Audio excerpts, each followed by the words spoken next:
ঘুম থেকে উঠে ইরাজের হাসি মাখা মুখটা দেখেই চলে এলাম রান্নাঘরে। আজকে বানাবো একটু বেসন ব্রেড। তো আজকে তো শিবরাত্রি, ওই জন্য আজকে পেঁয়াজ খেতে নেই। তো আজকে হচ্ছে পাতাবাহার ব্রেকফাস্ট, মানে ওই কারি পাতা আর হচ্ছে ধনে পাতা, কাঁচা লঙ্কা এইসব দিয়েই বানালাম, আর বানিয়ে রেখে দিলাম হটপটের ভিতরে যাতে একটু গরম থাকে, আর সঙ্গে চা। এদিকে ইরাজের বাবা এই হাতিটা নিয়ে খেলছে, আর ইরাজ এটাকে দেখে খুব এনজয় করছে। আজকে ইরাজকে প্রথমবার আঙুর দেবো, তো জানি না কীরকম ও খাবে কি না। তো কিছুটা নিয়ে নিলাম আর বাকিটা রেখে দিলাম। আঙুরের খোসাটা আমি ভালো করে ছাড়িয়ে নিলাম, বাট খোসা ছাড়ানো এতটা ডিফিকাল্ট হবে আমি বুঝতে পারিনি।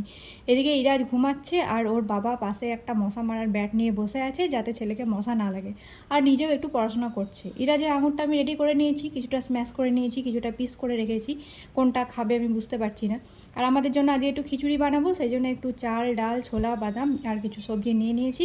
ইরাজের ঘুম ভেঙে গেছে, তারপরে একটু আঙুরের জুসটা খাইয়ে দিলাম, আর তারপর আমরাও আমাদের লাঞ্চটা নিয়ে নিলাম, খিচুড়ি, আলু ভাজা, বেগুন ভাজা।